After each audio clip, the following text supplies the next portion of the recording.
listening to the X-Zone Broadcast Network, www.xzbn.net. Radio's authority on the world of the paranormal and the science of parapsychology, celebrating 25 years of broadcasting around the world and to the great beyond.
The X-Zone Radio and TV show is largely an opinion talk show.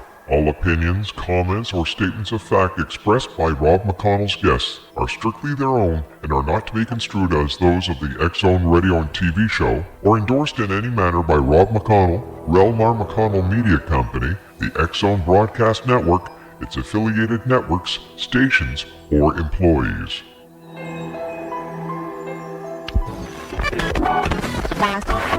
All Hit Radio.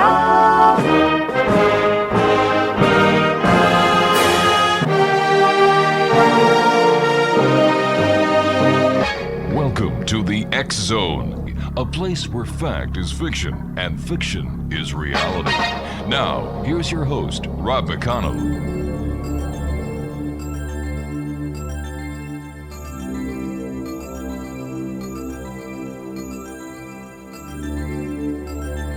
Welcome back, everyone. This is the X-Zone. I am Rob McConnell, coming to you from our broadcast center in Hamilton, Ontario, Canada, on the Mutual Broadcast Network, X-Zone Broadcast Network, Talkstar Radio Network, and in Europe on Radio X. Love getting your emails. My email address is xzone@xzoneradiotv.com, on all social media sites, X-Zone Radio TV, and of course, our radio website, where you can find out what we've been doing. Well, only the good things we've been doing, what we're doing today, and where we'll be in the near future. www.xzoneradio.com. My guests this hour are the investigators of Black Hills Paranormal Investigations, and Mo Miller is the lead investigator. And Mo, why don't you tell us a little bit about your group and how you guys got started? Certainly, Rob. I'm the lead investigator. We've been together about 8 years. Mm-hmm. And we all came together. We were just basically like-minded individuals with a keen interest in the paranormal. All right. If that makes any sense. It makes sense, but usually there's something that happens in someone's life that points them in this direction, an event that they can't understand, questions that they really need to get answered. So what was it besides the keen interest in the paranormal? Well, I've had an interest in it for many, many years. My mom and my grandmother were very much into spiritualism, if you will. Ah, there you go. So I kind of grew up with it, and it kind of fostered my interest in it. And what about the rest of your members? I understand Scott's there, Lisa's there, and Leanne is there. Hey, guys, thanks very much for joining us tonight. But what was each of your interest in the paranormal? Go ahead, Scott. Well, honestly, I don't know. I mean, it's always been just that draw towards the unknown and the investigative side to it, I guess, the what's out there. Sure, and of course, Wednesday night is beer and pretzels night at Mo's house. Exactly. Yeah. Mexican beer night. Whoa! I know. That's the best kind. Honestly, I don't. Yeah. For me, I've never had that overwhelming paranormal experience that got me into it. So, Just general interest. Yeah. And how about you, Lisa? Hey, I think like for everyone else, it was just a novel idea, a novel experience, especially with the recent emergence. But in the past year, I was actually trained as a death investigator, and I think from that perspective, I thought to myself, there's got to be definitely something after death, and so that piqued my curiosity even more. And then I found this wonderful group having come out here past fall, and so that's part of the perspective or the angle that I came from.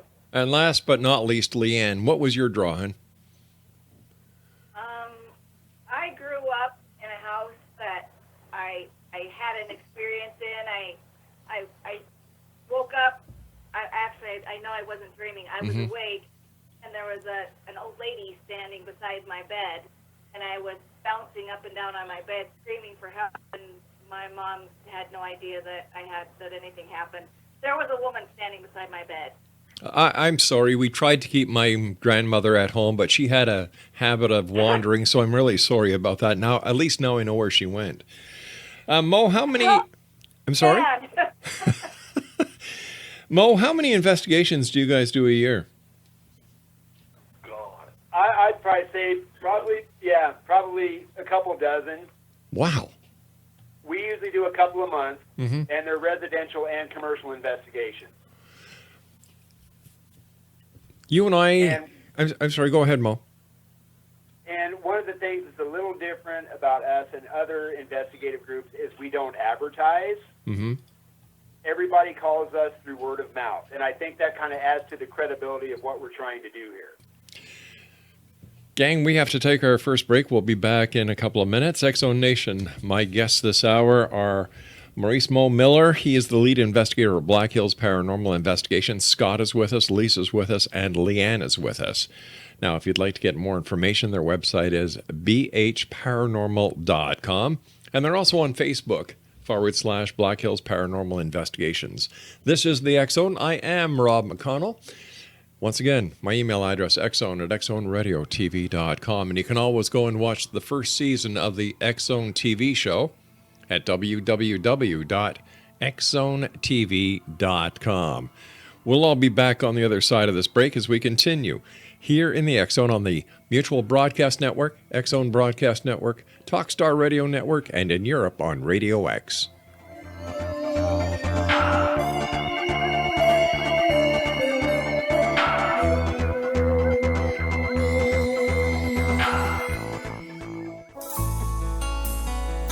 Afterlife expert Roberta Grimes was the first one to say that dying can be fun.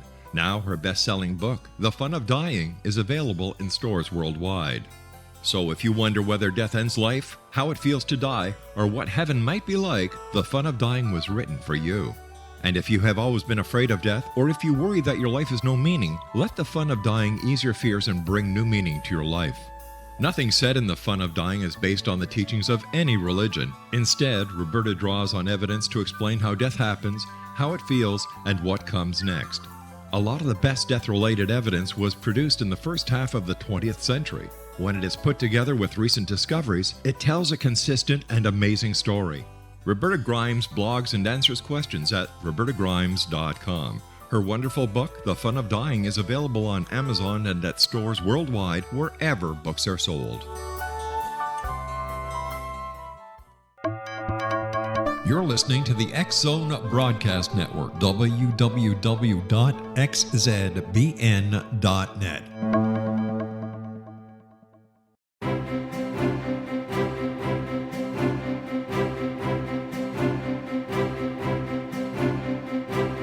While science pursues fact, magic accesses the quantum level, bridging random facts to form truth. As long as science and magic remain separate and polarized, the truth cannot be known. I'm Wilda Wiecka. Join me on the Science of Magic radio program dedicated to unification and evolution of consciousness. During each episode, I'll be speaking with experienced and respected scientists and mystics. From astrologers to astronomers, from medical doctors to shaman, the scientific method to dowsing and intuition, we will weave together information from seemingly divergent practices to promote unity and enlightenment. Join me, Wilda Wiecka, and the Science of Magic right here on the X Zone Broadcast Network. For more information, visit www.thescienceofmagic.net.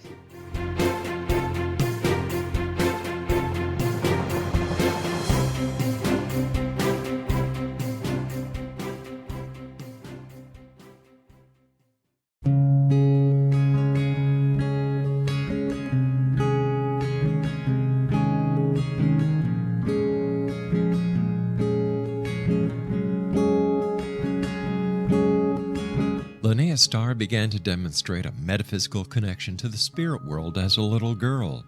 Her family noticed the connection, but it was a great-grandmother who told the family that Linnea was indeed gifted. The great-grandmother, who was also gifted, felt that Linnea had indeed inherited these attributes. It has been noticed that oftentimes such things are passed down through the generations. Linnea was also born with a caul, a thin white membrane across a newborn's face.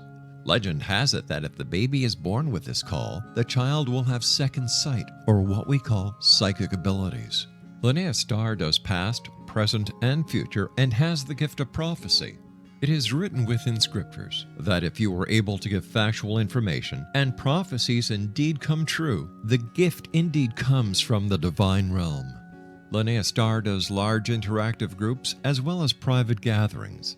For more information on Linnea Starr or to contact Linnea for a one-on-one consultation, visit her website at www.linneastar.com. That's www.linneastar.com.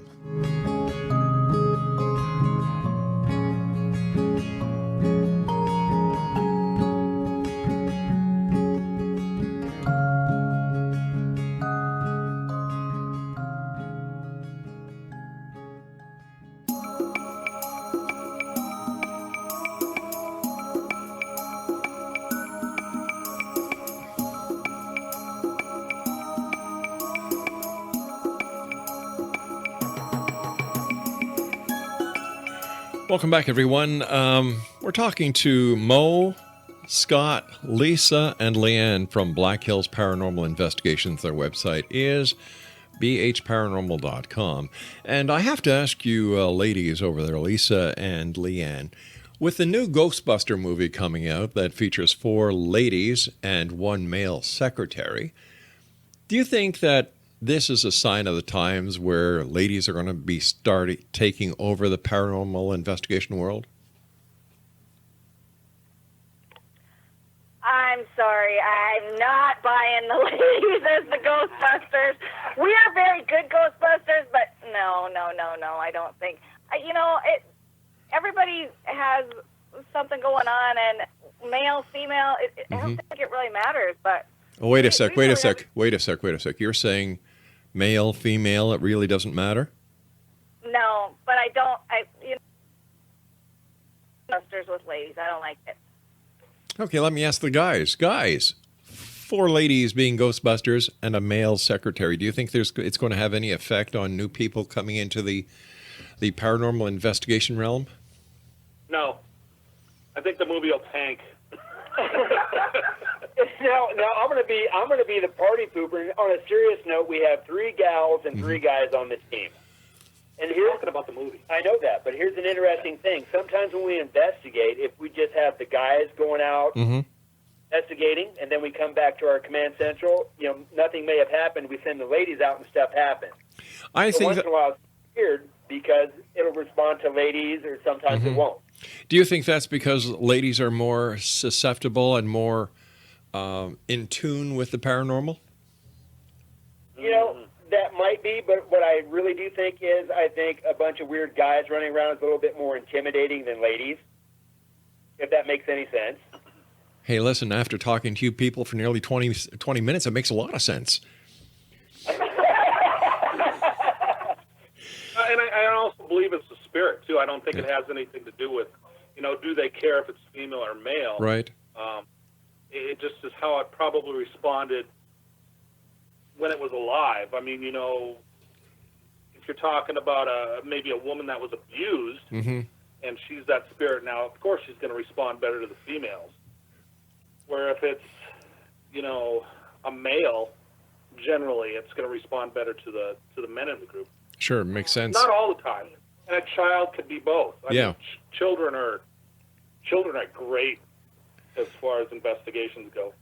A lot of times I think it's just this is Lisa. A lot of times I think it's just a crapshoot. I mean, it's by chance that you get a response or that you get some type of evidence. And I think the movie is not so much a sign of the times as much as it is a sign of how Hollywood depicts something that has been in the mainstream now for many years already. Exactly. So, paranormal investigations, the field has already established itself. So I don't think the new movie will make or break it. I think though, this is just my personal opinion here. I think the movie is actually setting the standard for what a lot of people are now looking at the paranormal as. For example, there's a lot of so-called reality TV shows on TV when it comes to the paranormal that are anything but reality. I agree 100%. Yeah. Yep. So how do those shows affect you guys? Would you say they're an asset or a hindrance? Hindrance. Yeah. An interesting thing is a lot of the times when we go in to investigate, what we'll do, Scott will, the client or potential client will contact Scott. We'll do an interview and we'll do a walkthrough of the premises. And we'll explain to them how we're going to do the investigation. And, at the end, we're going to give them any kind of evidence we might have collected. And the neat thing is at the end of the investigation, 99% of the time, if the people do not know us, they always say, gee, you're not like the people on TV. Oh. And that's because we're not over-the-top dramatic. We don't make things out to be what they're not, and so on. But let me ask you this. If there was a show on that actually showed what paranormal research teams like yourselves and other ones that I've had the pleasure of talking to over the many years I've been doing the show, do you think that people would really be interested and that this would enhance the credibility of the field? I think it would, but it all depends on the viewer audience, Exactly. on the demographic. Yeah. A lot of people want to be scared and freaked out and whatnot. And the hardcore people that are interested in it for what it is, I think they would appreciate it. I agree. Right. And here's the thing. I think, the hardcore people, the people that really know this field or are interested in this field, they know that these shows are all drama. Yeah. And then that's basically all it is. 99% of the time when I get a call, the first thing out of their mouth is something evil is in my house or there's a demon in my house. We have never, ever, in all the years we've done this, never run across any kind of evil spirit or demon or anything like that. But I think these shows that are out there force that opinion on them. But and then there's people out there that I've talked to that they know the crap that's on there and they know the drama and they don't want to see that. Yeah. They want the real thing. Has there ever been a time, and this question is for each one of you, where you've had the heck scared right out of you? And let's go with ladies first. Lisa. Would this be during the investigation or? Yeah. Oh, definitely. Definitely. During an investigation. I haven't been on time that long. I've just been with the group since November. Yes. November officially. She's our newest member. Yeah. Oh. So I personally would have to say no, not yet. I guess I can also say that I'm kind of looking forward to that moment when I can have the crap scared out of me. That time is yet to come. I know it will come. All right, guys, if she says that she never wanted that time, we have it on. It's recorded here, guys, so don't worry about it. Thanks. You got it. Leanne, how about you, dear? No, I have it. Same thing. I have not had that moment. I really want that to happen as well. I think maybe I want it too much. That I don't know. Maybe I miss it sometimes. But no, we've had we've had things happen that are unexplained, but never walked around the corner and went, "Holy crap! Did you just see that?" Yeah. I haven't had that. How about you, Scott? He's had a few bowel movements. Yeah. You guys have No, way I've too much never, fun. You know, honestly, Yeah. I've never had that overwhelming scare factor. I've been slapped in the head before. I've had them whisper in my ear before, and it's more of a startling type of thing than anything else. But that overwhelming, pure fear, I think I get that more from our co-lead investigator, Mark, who's not here. He has a tendency to scare the hell out of me every time he jumps up and plays his little games. How about you, Mo? Well, like I said, I've been with the team 8 years now. Yeah. I've had two things that stick out in my mind. This past spring, we were investigating a place up in Deadwood, and it's a place we had investigated numerous times before, and we happened to be in a hallway. I was in one of the rooms in this hallway. It used to be a brothel, and I was standing in the doorway, and I turned, and I'm not exaggerating, there was a person standing right next to me, and I about messed myself, for a lack of better terms. It's never happened to me before. And it scared me, and I think it scared me more, it caught me off guard more than anything else. If that, I hope that makes sense. Yeah, it does. Now, was this a full-figured apparition? Yeah, and it was a face you could recognize, blue eyes, blonde hair. I remember it to this day. It was really weird. And then, funny, this past weekend we were just doing a commercial investigation, and I was down in a hallway conducting a Slam EVP session. That's where you're listening on your recorders. I want to run it for a minute or two and then play it back. And I really didn't get anything, and I turned to walk down the hallway, and my caveman brain kind of kicked in, where every fiber in your being says run. Yeah. But, of course, we don't run. That's not what we do. But I can't tell you what it was. But the uncanny feeling, like I said, every fiber in my being was saying, run, and, get away now. Yeah, I get that feeling when my wife pulls in the driveway.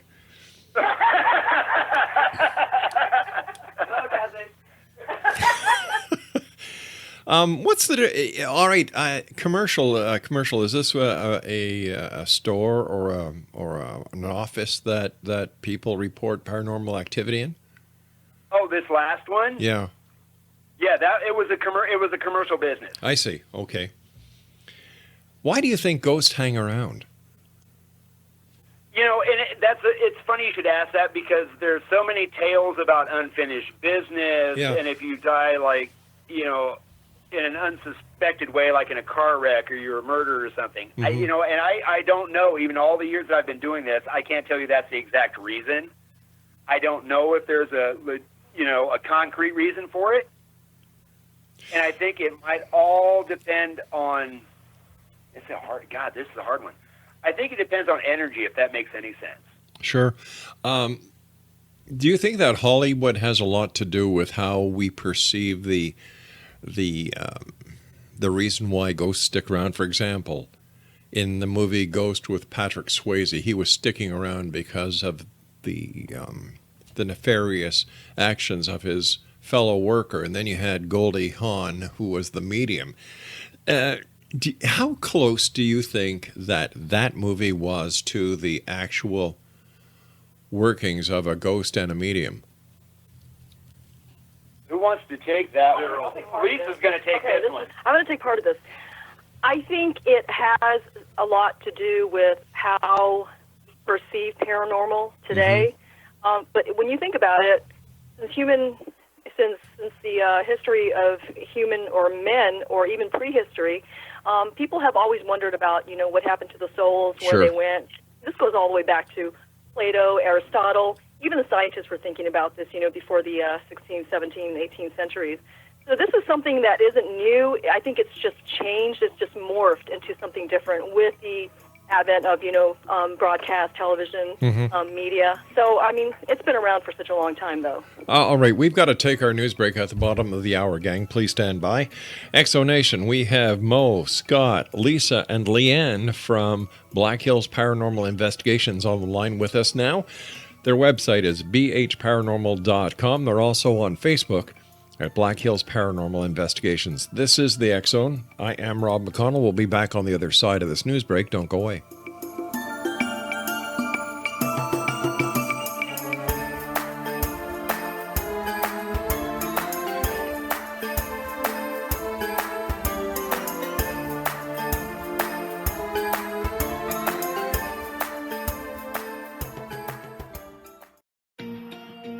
Wouldn't you love to know the secret to everything? Well then, meet Dr. Kimberly McGeorge and her cutting-edge breakthrough knowledge that combines science with possibility.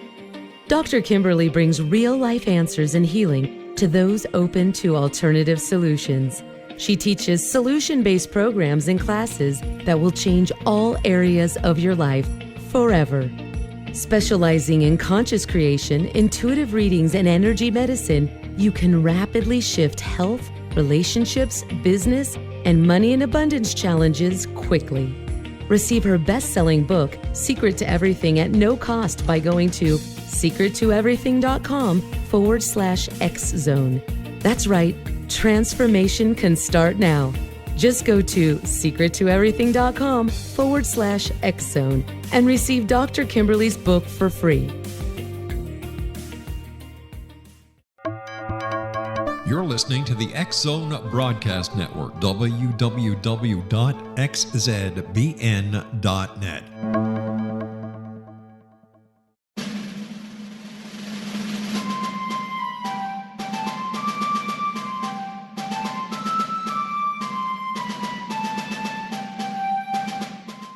Thomas Jefferson was a Burgess of 27 when he met Martha Wales Skelton, a 22-year-old widowed heiress who was fondly called Patty by her family. They were married on January the 1st, 1772, and they took up residence in a cabin on the building site on top of a Virginia mountain that Thomas had named Monticello. As Thomas and Patty slowly built their first version of the great house at Monticello, the Revolutionary War was heating up.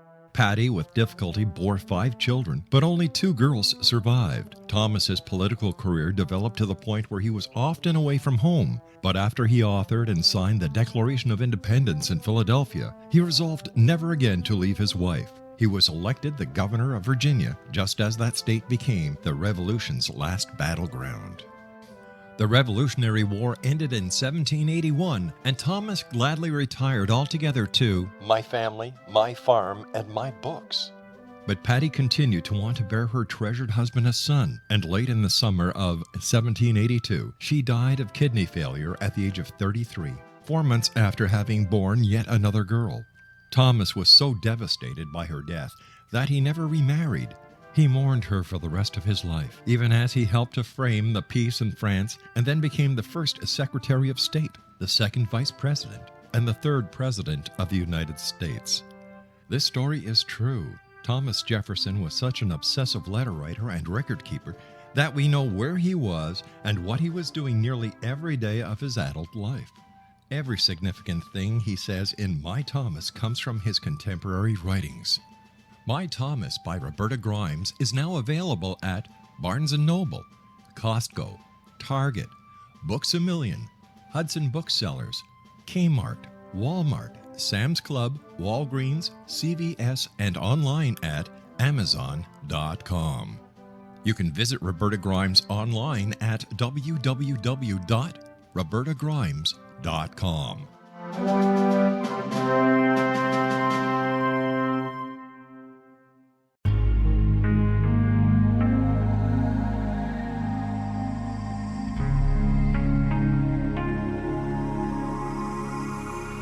The scientist and the mystic have been on an age-old, relentless search with one thing in common. They seek truth. Their paths converge in the 40,000-year-old practice of shamanism, an ancient science delving to the quantum level of life, facilitating healing, manifestation, and evolution.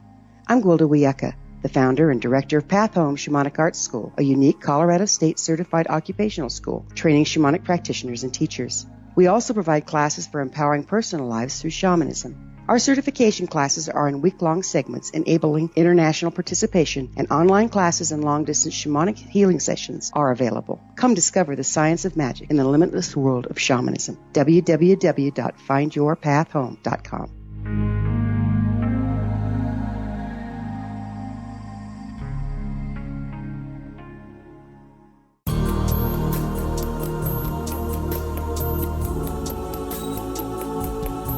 Unwilling to be the government's deadly assassin, gifted psychic Kahara Mitchell went AWOL and ended up buried under rubble in the wake of a great tsunami. She regained consciousness far from Earth on the medical ship of a Daguerreonian intergalactic fleet. Has she been rescued or abducted by aliens?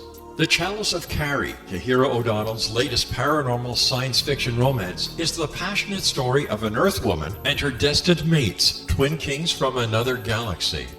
Kahara uses her gifts fighting alongside Lords Rom and Ra in a war that will determine the destiny of galaxies. The Chalice of Carrie by Kahira O'Donnell is now available at KahiraO'Donnell.com or at Amazon.com.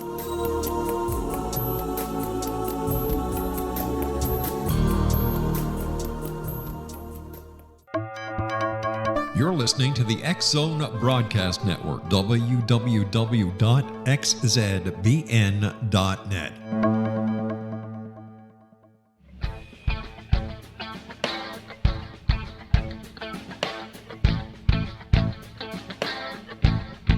What Happened in Benghazi is revealed by Nicholas Genix, author of Obama, Islam, and Benghazi. He informs the American people that President Obama deceived them by advocating a strong foreign policy prior to the 2012 presidential election, and Hillary Clinton supported this deception.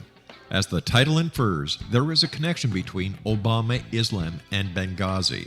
Ample evidence informs Americans that Obama's early indoctrination in the Quran developed an affinity for Islam, why the Quran is the source of discontent in many countries, and why the Obama foreign policy deception led to poor military action and caused the loss of American lives in Benghazi. Genix provides 36 questions for the Select Committee on Benghazi to validate if Americans are justified to mistrust President Obama and Hillary Clinton. An overview of Obama, Islam, and Benghazi is presented on the website www.futureofgodamen.com. That's www.futureofgodamen.com.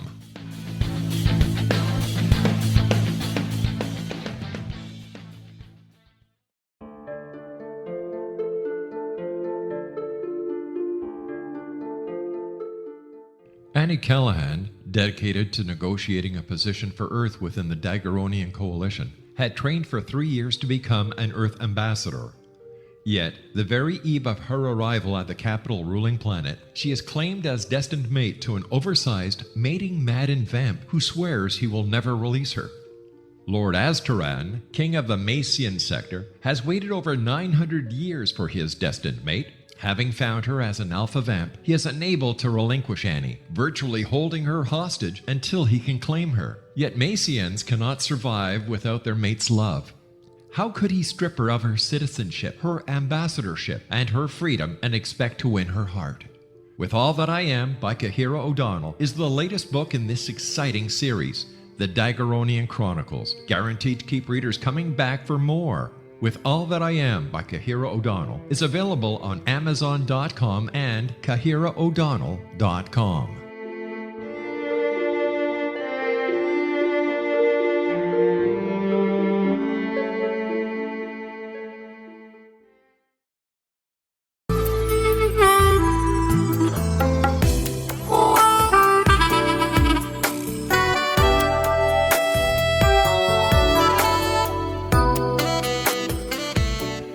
And welcome back, everyone. I am Rob McConnell. This is the X Zone on the Mutual Broadcast Network, X Zone Broadcast Network, Talkstar Radio Network, and in Europe on Radio X. Our guests this hour are Mo, Scott, Lisa, and Leanne. They're with Black Hills Paranormal Investigations. Their website is bhparanormal.com. You know what really makes me scratch my head? I mean, besides wearing a hat that's too tight, especially a wool hat in the wintertime. It's these people who say, when I ask them, why a ghost sticks around, and they say, well, that's because the ghost doesn't know it's dead. And I have a problem with that, because how could something that's dead not know it's dead? What am I missing here, guys?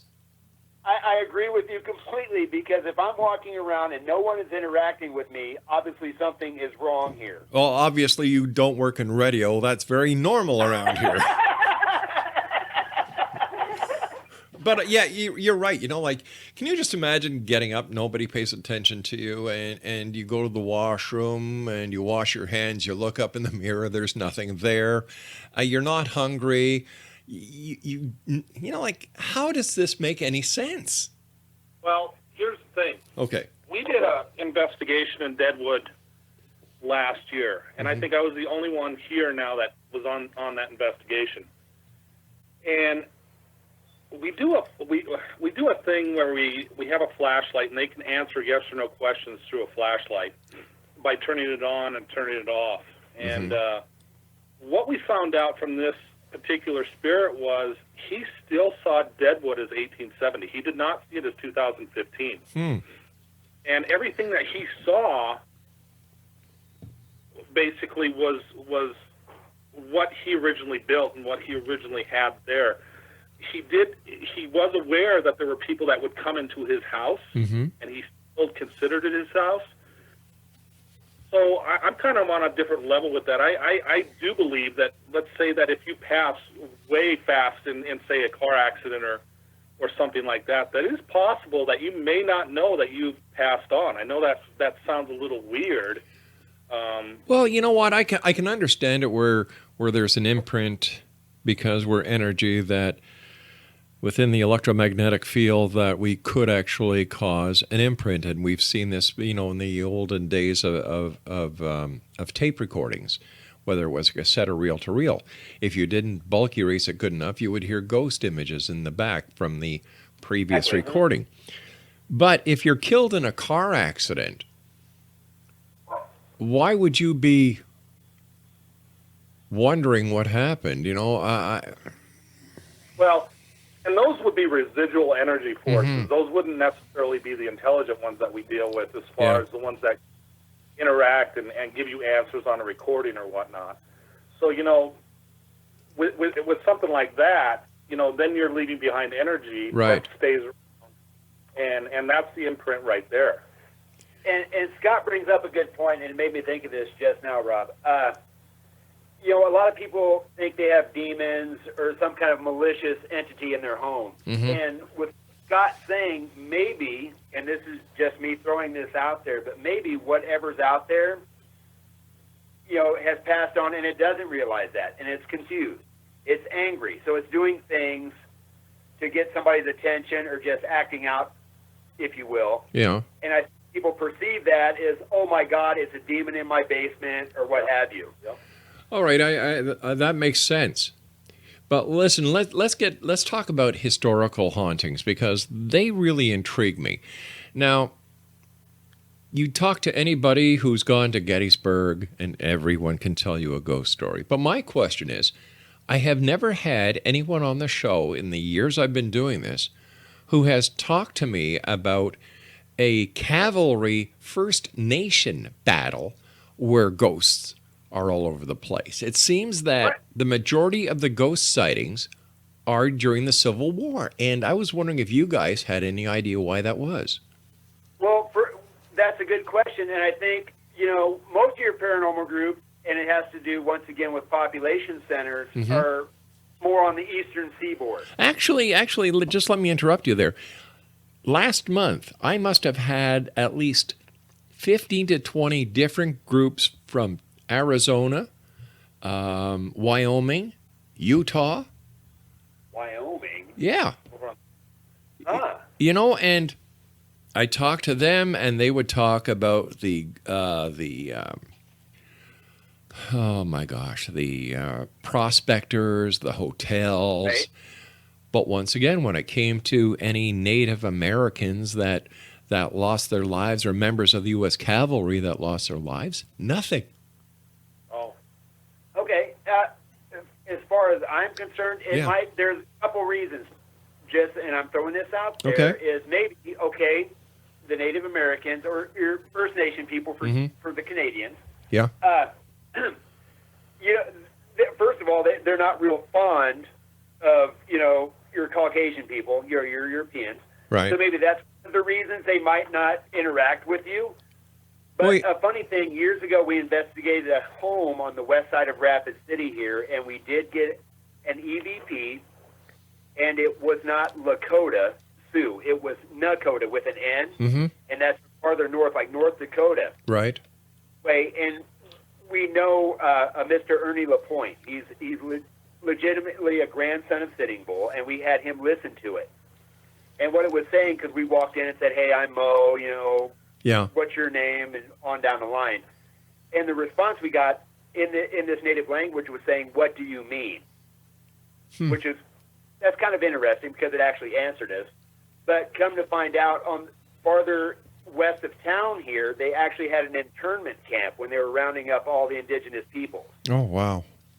Yeah, it was really interesting because it actually tied in with some of the history of the house, that's really neat with what we do. See, I still don't understand how the Eastern, those who came from Europe were the good guys, and how the U.S. cavalry and the cowboys were the good guys when they were trying to steal the land from the people who were originally here and, gave them blankets filled with disease and the rest of it. So I never wanted to be a cowboy when I was a kid. I was ashamed of them. I agree, and thank goodness I didn't take part in this, and nobody on my team did. So, but yeah, we don't go into things looking for the good guy or the bad guy. Right. Let me ask you this: if we're talking about when, let's use the example that you used before, if somebody's killed in a car accident, and they're taken fast and they don't know they're dead, and they're haunting, and that made sense. But what about all the people who lost their lives on September the 11th in New York City, in the Pentagon, in Shanksville? Has anybody done any investigating into the spirits that may be wandering in those areas? We don't know, honestly, because that's all been rebuilt. And, there are places, you brought up Gettysburg and it's a respect issue too. And it's a respect. And you brought up Gettysburg, and we know there's a certain feeling like up at Custer Battlefield up in Montana. So any of these places that have mass casualties, I think, is going to leave a negative energy imprint, I think, where you're going to have probably some sort of spiritual haunting at these places. But as far as like 9/11 and Shanksville and all those other places, I don't think there's been any investigations done there per se to say yes or no. And with that, with what Scott said, with regards to 9/11, I do think it's a respect issue. You don't want to be like the proverbial ambulance chaser, like there's a wreck or a home burns down and people perish. You don't want to go running out there, 2 weeks, 3 weeks, a month later. Yeah, all right. I can appreciate that, but what's the difference between going to 9/11 that happened, how many years ago compared to going to Gettysburg? Where do you draw the line between modern day respect and historical respect? That's a good question. Any answers, Well, guys? I think here's the thing. I think, you're looking at as like Gettysburg or Custer Battlefield as tourist sites are always going through there. Right. And they're always through, say, the tower area where 9/11 was. But, you've got to look at it, too, as these people are running through the building and going to their offices or whatever. Right. Who says they're not passing somebody that may be a spirit? And they just don't know. I mean, and a lot of times what you find is a lot of these people don't talk about this stuff. If they do see something, they may not talk about it. So there may be people experiencing this stuff in these places, and they're just not saying it.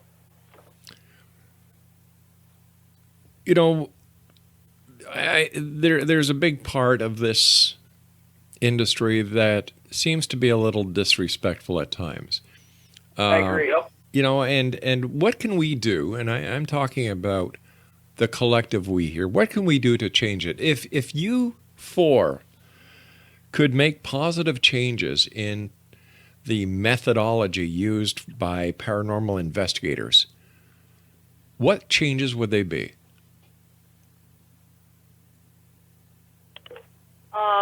I don't know, pending statutes or laws, I mean, you just have to educate the mass. You have to educate the public. I mean, you know, and I kind of liken this to archaeology. Mm-hmm. Archaeology has been around for a very, very, very long time. But you still have treasure hunters, Yeah. you know, that disrespect the industry, they disrespect the field. Mm-hmm. So I think with paranormal investigation, you just have to educate the masses, and you have to do the best you can.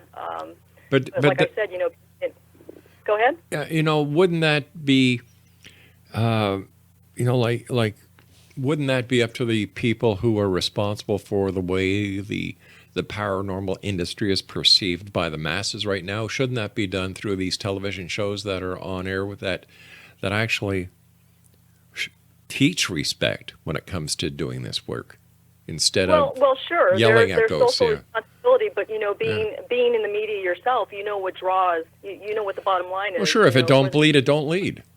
Exactly. But that's not that. But you see, that's not the way I work. I'm not into the sensational aspect. How many stations or how many podcast affiliates or how many network stations are out there that believe otherwise? Mm-hmm. You know, that don't have the same practice, that are not as ethical as you are. Well, that's why I've been on the air for. That's why I've been on the air for 25 years. Well, to get back to your question, Yeah. okay, as leaders in the industry, Mm-hmm. we need to educate the masses. We need to reach out to them. And if that means reaching out to our paranormal investigation cohorts from the East to the West Coast, and that's what we need to do. And that's part of the charter, I believe, and it's part of the responsibility, you know, of a credible and a genuine paranormal investigation team. Why did you refer to yourself as leaders in the industry? Because we are. We're leading the charge in paranormal investigations. How? We're basically, How? There's nobody better than us out this way, honestly. And that's not to be arrogant, but Okay. you know, we are I think very well known throughout this Midwestern area, and people that follow us on Facebook, our clients, they always know for a fact that we're extremely respectful. Mm-hmm. We answer back right away, and we don't play the drama game like some of these other TV crews and other groups may out, you know, wherever else. We don't go by the demon angle. We don't banish. We don't provoke. We don't use mediums or anything like that. So I mean, we're pretty cut and dry as far as who we are, and we're proud of that. Sure. Honestly. And that may be rightfully so. I don't know that, to be honest with you, this is the first time I've ever heard of you guys. You know, so I didn't mean to be insulting. I just wanted to understand why you considered yourselves to be the leaders in the industry, because we understand. Because at the same time, you yourself are not the only gauge of, you know, what the leadership is in the industry. I mean, like Scott has said, we have been established in the community. Now, I've only been with the group, you know, since the past fall. Right. But they're actually prolific in this region. You know, as a matter of fact, I had heard about him from Florida. I actually was reassigned here. My husband and I came here through the Air Force, and I had heard about Black Hills Paranormal Investigation Team all the way in the Panhandle of Florida. Okay. So they have, you know, quite a good reputation, and they're pretty credible. And I don't think you define leader as somebody who. So to be a leader, you don't have to be very prolific or well known or famous. You know, when you have accepted, when you're engaging in this kind of operation or in this kind of industry, you're taking the responsibility. You know, you're basically saying, I'm making the commitment. I'm making the commitment to the community. I'm making a commitment to my team members. I'm making a commitment to anybody who needs our assistance, and that alone makes you a leader. But, you know, like I've spoken to other teams that say the exact same thing. And I'm sure they are. You know? I'm sure they are. I mean, we're not all mutually exclusive. You can have leaders all up and down the East Coast and all up and down the West Coast. But your comment was, you are the leader in the industry. You said it. I didn't. Did I say the? Maybe I used the wrong or the incorrect article. I should have said, we are a leader in the industry. You said it. How did you find out? How did you find out about us? We have researchers who, during a production meeting months ago, we said, go on the internet, find us all the paranormal groups, invite them to come on the show. Exactly. With that being said, and I understand what Lisa's trying to say, but speaking strictly for BHPI, right? Black Hills Paranormal Investigations, I think what does set us apart is we're not. I hate to use this, but we're not orb chasers.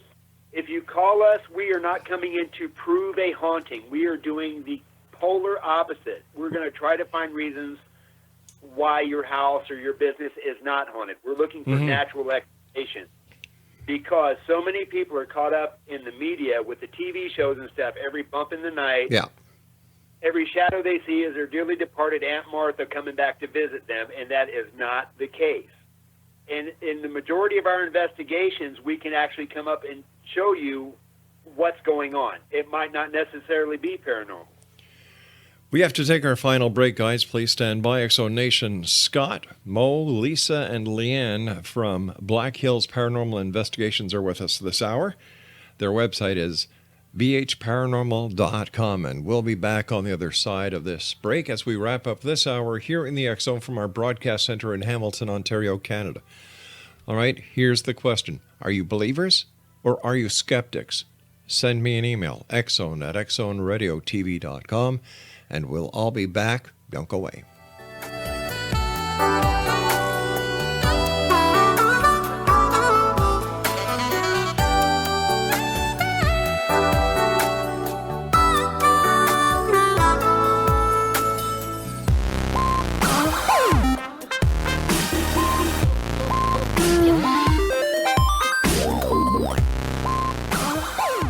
Little children aren't the only ones afraid of the dark.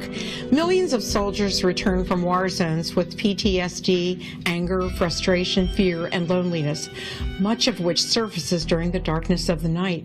You have the chance to change the lives of these American heroes. Songs and Stories for Soldiers.us provides free MP3 players for these men and women. With a list of 3 million songs in 16 different styles, 100,000 audiobooks, and 30,000 old-time radio programs, every veteran can find something to soothe and comfort them at no cost. All our players contain an 8-hour audio program designed to help veterans fall asleep. With 1,500 plus vets now participating, it's our goal to deliver 10,000 audio players this year. Go to our website at songsandstoriesforsoldiers.us. Help us help a veteran make it through the night.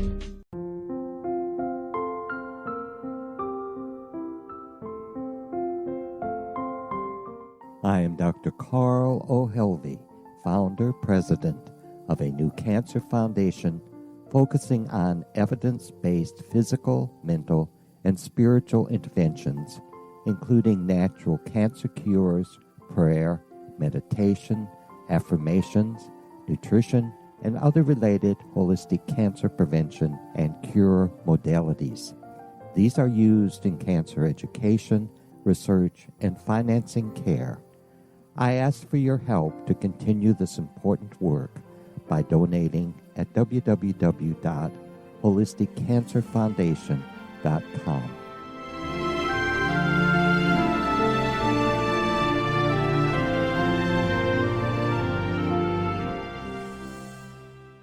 You're listening to the X-Zone Broadcast Network, www.xzbn.net. If you enjoy reading a good mystery with a touch of the paranormal, then you'll love From Out of the Woodwork by William S. Peckham. Sean Kennedy, a Toronto contractor, buys derelict houses, guts them, and turns them into multi-family dwellings. When Sean buys 29 Livery Lane, a century house in ruins, and starts the renovation, the house fights back. He is visited by ghosts of owners past. His visions are triggered by touching an oak mantle, reading a faded letter, opening an old locket, or opening a brand new casket in the basement.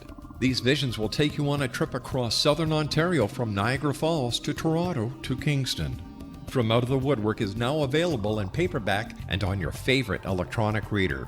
To order your copy of From Out of the Woodwork, go to www.williamspeckham.com. That's www.williamspeckham.com.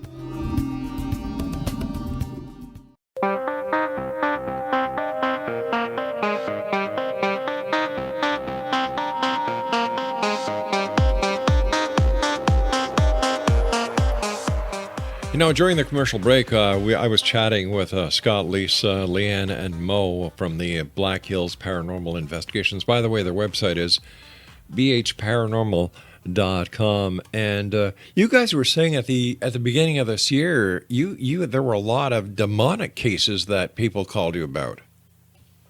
Yeah, well, they called us about them. We didn't necessarily investigate them. You know, we went over and we did what we call a walkthrough, right, just to get a layout and see what actually is going on face-to-face. And they basically all just didn't pan out. I mean, there were other personal issues that were involved inside the family unit. If you can go that far to say that I think caused some issues in the house that were not demonic. And once they figured all that out, whatever they had for that activity that they thought they had ceased, went away. How much of the unknown human psyche do you think is actually responsible for what people consider to be paranormal, haunting, or demonic entities? 90 to 95% of it, probably. Wow. That is a lot.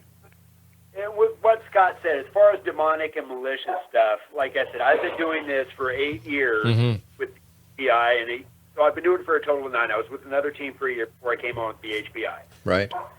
And in all these years, I've never ran across anything that I would consider malicious or demonic. Now, there's one of two things happening. Either I'm just incredibly stupid and don't recognize it, or this demon thing is not nearly as prevalent as everyone wants it to be. We go with incredibly stupid. We love you, Mo. I often wonder how much of this demonic aspect is actually part of the control that several religious philosophies over time have embedded into the human psyche. That's a good point, Rob. That's a very good point. And I think you're spot on with that thought. I really do. Hey, listen, guys, we're coming down to the point where we have to say so long for tonight, but I want to thank you. I want to thank you so much. It's been a great pleasure talking to you. And what are your final thoughts for the members of the X-Zone Nation tonight, Mo? I want people to know that if you think something's going on, look for a local paranormal group to check things out for you. But before you just invite them pell-mell into your house, do a little bit of research and find out what they're about. Because we don't want people coming into your home saying, oh, my God, it's Satan, you need to sell your home and move out now kind of thing. And also, you got to use, that space between your ears, too, because a lot of things that happen, there are natural explanations. And if you take a few minutes and really kind of dig into it, you'll find those explanations, and you'll find out it's not paranormal. And then you can rest assured, you can sleep well at night. Nothing's going to drag you out of bed, drag you down the stairs, and kill you. Well, hopefully. Guys, I want to thank you so much for joining us. Scott, thank you. Lisa, thank you. Leanne, thank you. And Mo, thank you very much for bringing the crew together and supplying the beer and the pretzels. And exactly what's happening. This is a good time. And, to each and every one of you, keep the great work up. And I look forward to the next time we chat here in the X-Zone. Thank you. Guys, take care of yourselves. You too. X-Zone Nation, our guests this hour have been the part of the team from the Black Hills Paranormal Investigations. Their website is www.bhparanormal.com. Well, that's it for tonight, everyone. I'll be back tomorrow night at 8 o'clock Eastern, as once again we continue here in the X-Zone. So like I say at every night when we close, if you can help somebody out, help them out. We are each other's brother. And always remember to keep your eyes to the sky and your heart to the light. For Craig, my beautiful wife and senior producer Laura Rogers, and the rest of the X-Zone Nation and team, good night, everyone.